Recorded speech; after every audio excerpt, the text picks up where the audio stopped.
Muy buenas noches, vamos a continuar con los sistemas de protección de derechos humanos, la unidad 4. Y el otro día vimos el sistema nacional, ahora vamos a analizar el sistema interamericano de protección de los derechos humanos. Los orígenes del sistema interamericano, del cual es expresión la actual Organización de Estados Americanos, OEA, es establecida en 1948. Se remontan hasta el Congreso de Panamá de 1826, al que Simón Bolívar, el llamado libertador en muchos países de Sudamérica, demandó estudiar la posibilidad de establecer una confederación de estados latinoamericanos.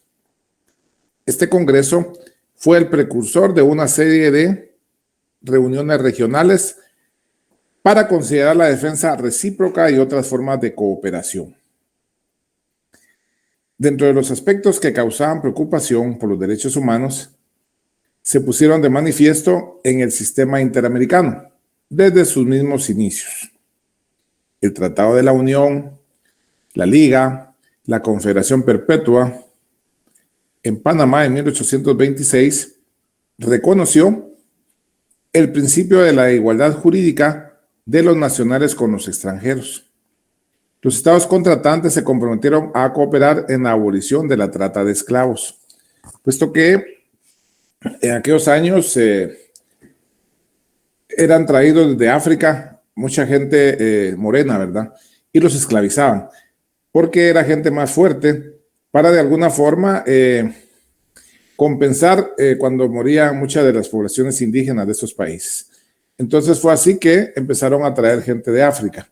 Y por ello en muchos países de Centroamérica como Panamá, Costa Rica, Honduras, tienen población que son herederos, ¿verdad?, de esas personas que vinieron inicialmente como esclavos. Por eso es que en esos países hay población así. En Guatemala también hay cierta población así, especialmente, etcétera, ¿verdad? Que lo que se pretendía es, ¿verdad?, cooperar en la abolición de la trata de esclavos, que ya no se vendieran las personas de África como esclavos. En el siglo XX, antes de la Segunda Guerra Mundial, fueron creadas varias convenciones sobre los derechos de los extranjeros, la nacionalidad y el asilo. El asilo es importante indicar que es una figura eminentemente americana. Los países europeos no reconocen la figura del asilo, ellos reconocen la figura del refugiado, pero muchas veces son cuestiones diferentes. Como les indicaba, no reconoce la figura del asilo. Por ello, en los años 80, en Panamá, está el presidente Noriega, Manuel Noriega. Y él, de alguna manera, tenía tratos con el narcotraficante colombiano Pablo Escobar Gaviria. Entonces, eso no le gustó a los Estados Unidos, puesto que Estados Unidos es el mayor consumidor de drogas en el mundo y por eso siempre a través de la DEA anda combatiendo esto. Y Noriega se les puso rebelde, los retó blandiéndoles un machete en la televisión. Y así como Estados Unidos, pues invade Panamá. Pero ¿a qué viene esa remembranza histórica? Que Noriega, ya cuando se ve perdido, no quería entregarse. Él va a la sede a la sede del Vaticano, a la Nunciatura Apostólica, ese es el nombre correcto de las embajadas del Vaticano, a la Nunciatura Apostólica en Panamá, que era el representante del Papa en Panamá.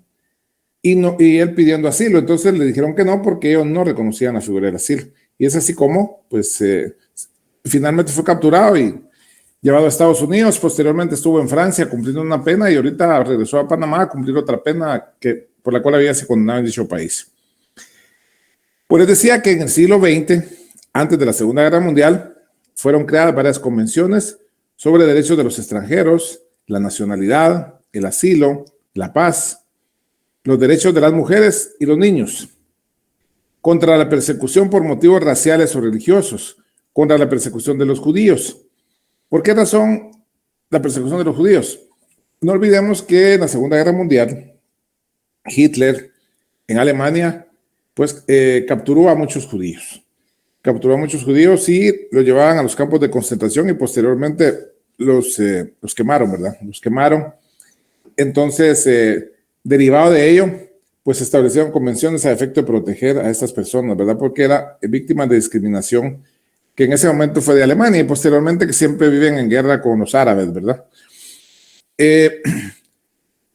Así también se legisló o se hicieron convenciones sobre crímenes de guerra y el libre acceso a la información. Acá es importante indicar lo siguiente. Durante los conflictos bélicos, tanto la Primera, la Segunda Guerra Mundial, como otros conflictos bélicos que hay a veces entre países vecinos en distintos continentes, habían veces que el que ganaba la guerra o el que iba ganando la guerra cometía crímenes. Es decir, las personas ya se habían entregado, los del otro país, y en lugar de meterlos presos, etcétera, los mataba.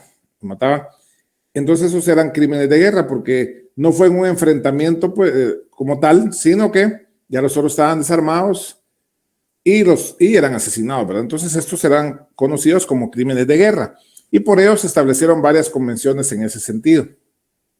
Y en los años 90, en Europa había un país que se llamaba Yugoslavia.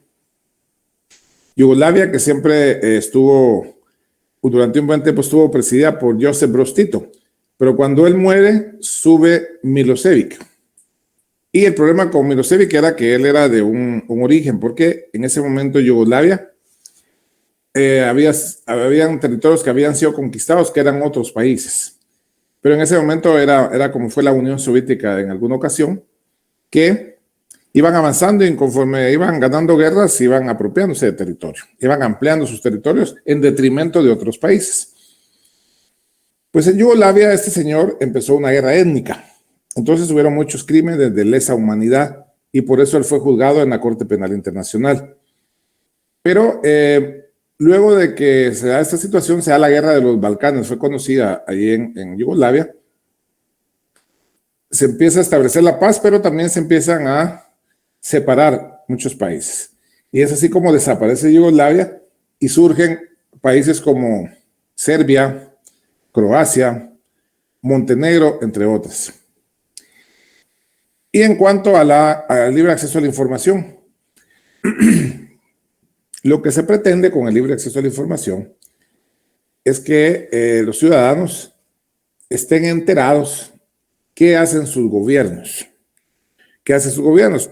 Entonces, es a través de ese libre acceso a la información que surge en nuestro país hace pocos años la Ley de Acceso a la Información Pública.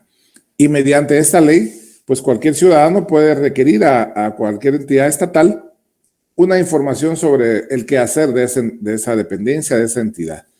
Y se lo tienen que otorgar, se lo tienen que dar. Y quien está a cargo de supervisar que esa información efectivamente se dé es la Procuraduría de Derechos Humanos. Pero también hay cierto tipo de información que se le considera sensible. Entonces esa información sensible no se le da a las personas. Pero la mayoría de información que requieran las personas se les da, se les otorga, porque lo respalda la Constitución y la Ley de Acceso a la Información Pública.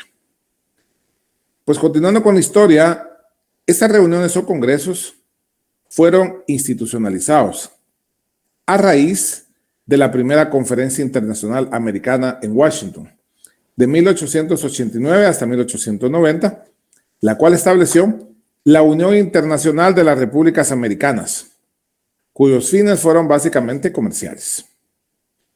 El Sistema Interamericano de Protección de Derechos Humanos está integrado fundamentalmente por dos órganos principales: la Comisión Interamericana de Derechos Humanos, con sede en Washington, y la Corte Interamericana de Derechos Humanos, con sede en San José, Costa Rica.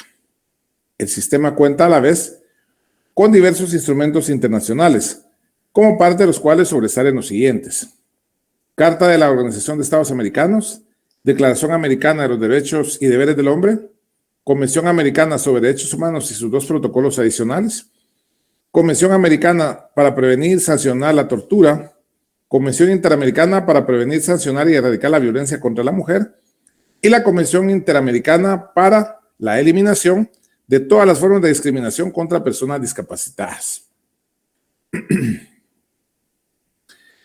La Comisión Interamericana de Derechos Humanos. En 1959, la quinta reunión de consulta de ministros de Relaciones Exteriores adoptó una resolución mediante la cual se creó una Comisión Interamericana de Derechos Humanos, la cual está integrada por 7 miembros. Los mismos deben ser de alta autoridad moral y de reconocida competencia en materia de derechos humanos. Son elegidos por la Asamblea General de la OEA de una lista de candidatos propuestos por los gobiernos de los Estados miembros y su mandato es de 4 años. Y pueden ser reelectos una sola vez, es decir, son electos por 4 años y si son reelectos otros 4 años. Van a estar en dicha comisión 8 años. La función esencial de la comisión es la de promover la observancia y la defensa de los derechos humanos. El desarrollo de la comisión fue relacionado estrechamente con el de la Carta y la entrada en vigor de la Convención Americana, por lo que se puede considerar una primera etapa entre 1960 y 1979 y una segunda etapa a partir de ese año. Desde el punto de vista del avance que ha tenido el derecho internacional clásico al actual, es preciso indicar que no únicamente los estados de la Convención Americana de Derechos Humanos pueden plantear peticiones y formular comunicaciones a la Comisión, es decir, plantear casos. También lo pueden hacer los particulares. Esta acción es pública, ya que no solo los agraviados tienen ese acceso, sino también cualquier persona, grupo de personas y organizaciones no gubernamentales, es decir, las ONG. El planteamiento de un caso, no obstante, está sujeto a requisitos de tiempo y de agotamiento de los recursos ordinarios establecidos en el derecho interno respectivo. Deberá hacerse consecuentemente dentro de los 6 meses a partir de la fecha en la cual la víctima de la presunta violación o los derechos humanos haya sido notificada del fallo nacional definitivo en su caso. Y deberá acreditar, asimismo, que los referidos recursos nacionales han sido agotados. Empero, tales requisitos no impiden la admisibilidad de la petición, si se puede acreditar que localmente no existen tales recursos o bien que la autoridad respectiva ha incurrido en una tardanza injustificada para resolver.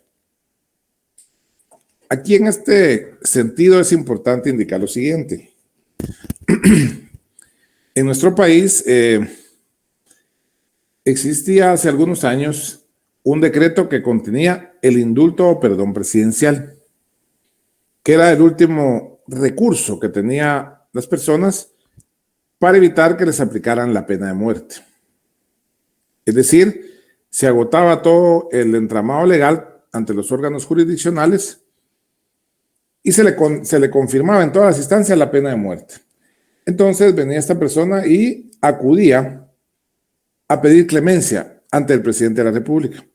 Y con base en ese decreto, el presidente pues le podía decir que le perdonaba la vida o que no se la perdonaba y entonces ya venía la ejecución de la sentencia. Que hace algunos años en nuestro país era fusilar a las personas, es decir, un pelotón de la Guardia de Presidios eran los que disparaban y si la persona había quedado viva le daban un tiro de gracia en la cabeza. Posteriormente ya se humanizó eso, ya esa era a través de una inyección letal. Lo ponían en una camilla y le iban aplicando veneno, ¿verdad? Para que se fuera muriendo la persona. Pero al derogarse por parte del Congreso ese decreto que contiene el indulto de perdón presidencial, ya no existe ese recurso. Ya no existe ese recurso, entonces, tal y como se indicó, se tendría que aplicar la pena inmediata inferior, que son 50 años de cárcel. Y por esa razón, muchos que habían sido condenados a la pena de muerte, eran como 50 aproximadamente, acudieron ante la comisión y luego la comisión trasladó el expediente a la corte. Y entonces, por parte de la corte se resolvió que tenía que aplicarse otra pena, la pena inmediata inferior, porque ya la pena de muerte no se podía aplicar por la falta de ese último recurso. Entonces, la Cámara Penal de la Corte Suprema de Justicia anterior, la que terminó en el 2014, ellos, esas 50 sentencias, les dieron la pena inmediata inferior, es decir, 50 años de cárcel, con base en esa ordenanza de la Comisión y posteriormente de la Corte Interamericana. Asimismo, Guatemala también en los años 90 hubo un flagelo bien complicado, hubieron muchos secuestros. Estaban los Pasaco, la AR-15, entre otras, Septiembre Negro, eran varias bandas de secuestradores. Pero empezaron a hacer con mucha crueldad, a amputarle dedos a alguien para mandarlo como muestra de vida, y a otros los mataban. Ya cuando llegaba la policía a tratar de rescatarlo, ya estaba muerto. Entonces Guatemala modifica el Código Penal y dice, bueno, se aplicará la pena de muerte en el delito de plagio o secuestro. Delito de plagio o secuestro, que ese no estaba antes. Y como Guatemala había ratificado el Pacto de San José, no podía, cuando Guatemala ratifica el Pacto de San José, lo que estaba establecido ahí para la pena de muerte, solo se podía aplicar esos delitos, no se podía aplicar en uno u otros delitos. Y por ello entonces Guatemala fue demandado ante la comisión y posteriormente la corte, y le ordenaban que no podía aplicar la pena de muerte en los delitos de plagio o secuestro. Porque para hacerlo tenía que haber denunciado el pacto en ese sentido y hacer una cuestión de derecho internacional para que pudiera aplicarle en otro tipo de delitos. Pero como les digo, no se podía, ¿verdad? Bueno, luego la comisión examina los alegatos, recaba la información del gobierno respectivo e investiga los hechos, incluso con visitas locales. De esa manera, se le dará audiencias a las que asisten los gobiernos y los reclamantes. En todo momento, la comisión formulará recomendaciones a las partes a efecto de avenir o llegar a una solución amistosa. En caso que ésta se alcance, la comisión elabora un informe al respecto. Si no es posible el arreglo, la comisión prepara un informe en el que señala los hechos y las conclusiones a que ha llegado. Eso conforme al artículo 50 de la Convención Americana. Este informe puede determinar que a su juicio no se ha violado la convención. Si por el contrario concluye en la existencia de la violación, informará tal extremo a las partes. A su vez, el Estado involucrado gozará de un plazo no mayor de 3 meses para cumplir con las recomendaciones de la comisión o para refutarlas.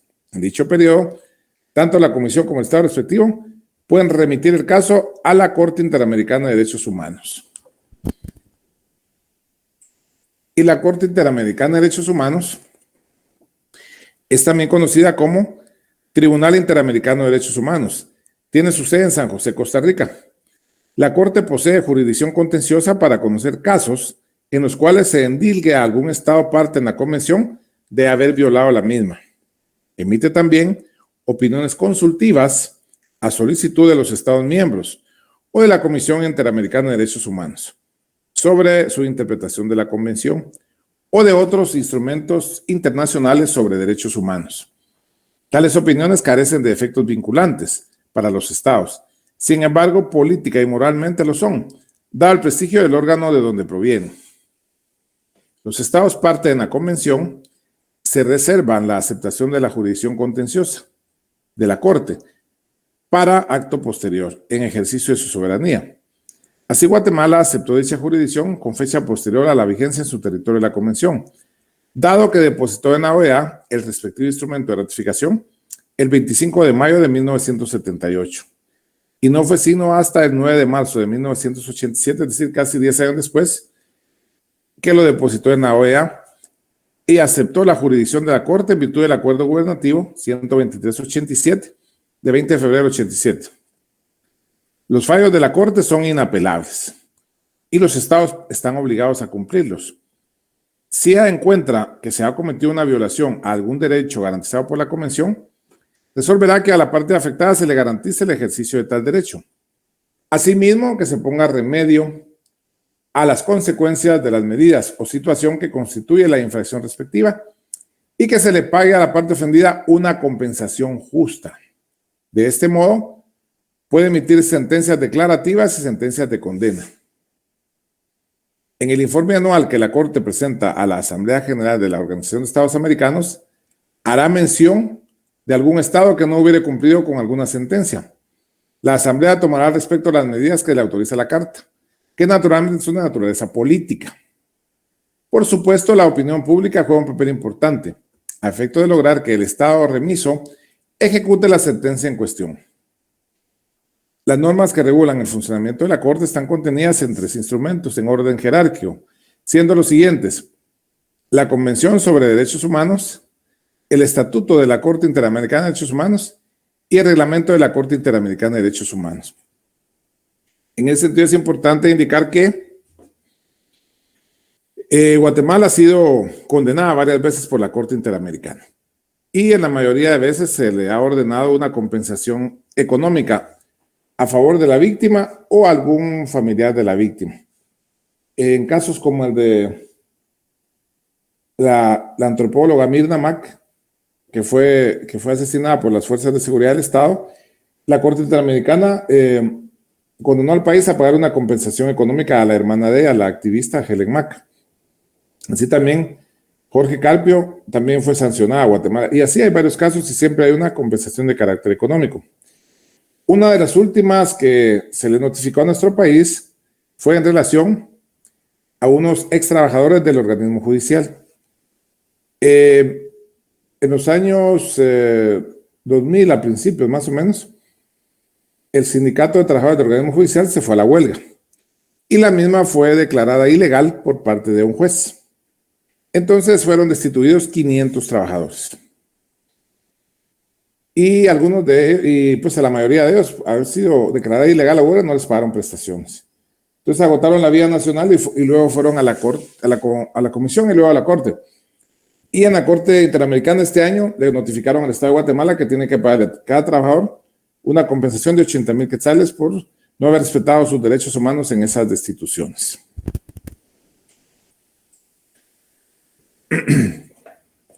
Luego tenemos instrumentos internacionales del Sistema Interamericano de Derechos Humanos. Dentro de ellos, de los más importantes, tenemos la Carta de la Organización de Estados Americanos. Es en 1948, en la 9ª Conferencia Internacional de los Estados Americanos, realizada en Bogotá, Colombia, donde se redacta y suscribe la Carta de la OEA, en la que se ubicaron expresamente los derechos humanos entre los principios sobre los que se fundamentaba la organización, estableciendo que los Estados americanos proclaman los derechos fundamentales de individuos sin distinción de raza, nacionalidad, credo o sexo. La Carta no define tales derechos, ni crea órganos para procurar su observancia. Ello, porque en la misma conferencia diplomática que la aprobó, se adoptó la resolución número 30, conocida también como la Declaración Americana de los Derechos y Deberes del Hombre, que es el fundamento del sistema interamericano de la protección de los derechos humanos.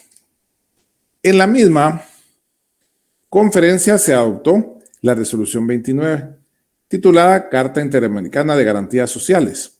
Se crea la Comisión Interamericana de Derechos Humanos, otorgándole como función principal la promoción y protección de los derechos humanos. El otro instrumento importante es la Declaración Americana de los Derechos y Deberes del Hombre. Este instrumento reconoce alrededor de 27 derechos humanos y 10 obligaciones fundamentales. Los derechos enunciados son los denominados de primera generación, o sea, los individuales y políticos, aunque contempla también algunos de los llamados de segunda generación, es decir, económicos, sociales y culturales. En consecuencia, están amparados el derecho a la vida, el derecho a la libertad y el derecho a la seguridad de la persona, la igualdad ante la ley, la libre residencia, el libre tránsito, un juicio imparcial, la protección contra el arresto arbitrario, el debido proceso, la nacionalidad, el derecho de asilo, la libertad de cultos, derecho a la libertad de expresión, de reunión, de asociación, el derecho a la intimidad, el dominio privado, derecho a la salud, a la educación, a los beneficios de la cultura, al trabajo, al tiempo libre, a la seguridad social. Y como obligaciones se establece ante la sociedad, entre los niños y padres, de recibir instrucción, votar, obedecer la ley, servir a la comunidad y a la nación, pagar impuestos y trabajar. También hay obligaciones con respecto a la seguridad social y a la beneficencia, así como la obligación de abstenerse de participar en actividades políticas en país extranjero. Es importante mencionar que la Corte Interamericana de Derechos Humanos se ha pronunciado en el sentido que, para los Estados miembros de la Organización de Estados Americanos, la Declaración Americana de los Derechos y Deberes del Hombre es el texto que define los derechos humanos a los cuales se refiere la Carta de la Organización de Estados Americanos. siendo la declaración para los estados una fuente de obligaciones internacionales concernientes a la Carta de la Organización. Y el último instrumento importante es la Convención Americana sobre Derechos Humanos. Esta fue suscrita el 20 de noviembre de 1969 en San José, Costa Rica, y entró en vigencia el 18 de julio de 1978, habiendo sido ratificado por 25 Estados miembros de la Organización de Estados Americanos, rigiendo Guatemala al haber sido ratificada el 27 de junio de 1978 a través del decreto 6-78, publicado en el Diario Oficial el 13 de julio del 78. La convención es también conocida como Pacto de San José. Contiene un conjunto de derechos individuales y políticos, tales como derecho a la personalidad jurídica, derecho a la vida, a recibir un trato humanitario, a no ser esclavo, a la libertad personal, a tener un juicio imparcial, a recibir una compensación por errores en la administración de justicia, a tener vida privada, a la libertad de conciencia, a la libertad de cultos, de pensamiento, de expresión, de réplica, derecho a reunión, derecho de asociación, derechos de la familia, derechos de los niños, derecho a la nacionalidad, a la propiedad y al libre tránsito, también a la residencia y a participar en el gobierno, a recibir igual protección judicial y de las leyes.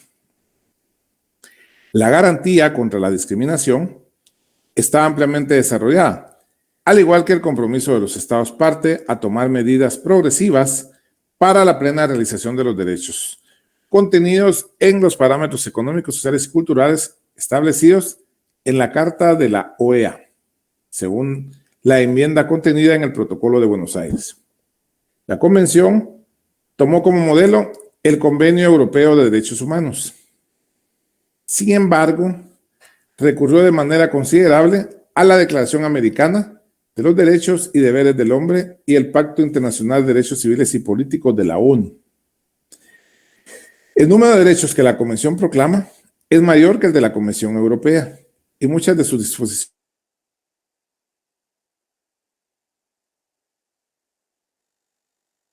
establecen garantías más avanzadas, Europea, Pacto de Derechos Civiles y Políticos. La Convención Americana es la que establece los dos órganos que hemos visto, es decir, la Comisión Interamericana de Derechos Humanos y la Corte Interamericana de Derechos Humanos. La sede de la Comisión, al igual que la OEA, es en Washington, D.C., y la de la Corte es en San José, Costa Rica. Cada uno de estos órganos está compuesto por 7 expertos en materia de derechos humanos. En el caso de la Comisión, elegidos a título personal por la Asamblea de la OEA y no como representantes gubernamentales. Los jueces de la Corte solamente pueden ser propuestos y elegidos por los estados partes de la Convención. No puede intervenir ninguna otra entidad o ninguna otra persona. Eso sería en cuanto al Sistema Interamericano de Protección de los Derechos Humanos. ¿Tienen preguntas o comentarios? Pues a partir de este momento lo pueden hacer.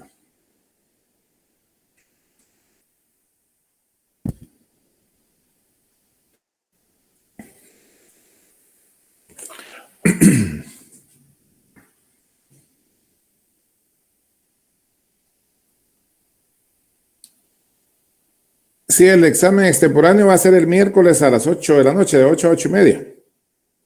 En el mismo Classroom donde fue el parcial ordinario.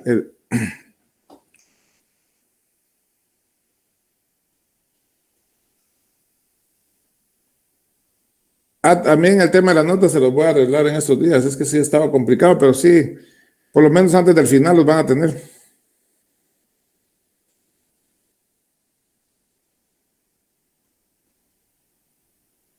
Muy bien, entonces si no hay ningún comentario, pues ahí nos quedaríamos. Feliz descanso largo, ahí que lo disfruten. Bueno, licenciado. Feliz noche, Ley. Feliz noche. Gracias, licenciado. Feliz noche. Feliz noche, licenciado. Gracias, Ley. Bueno.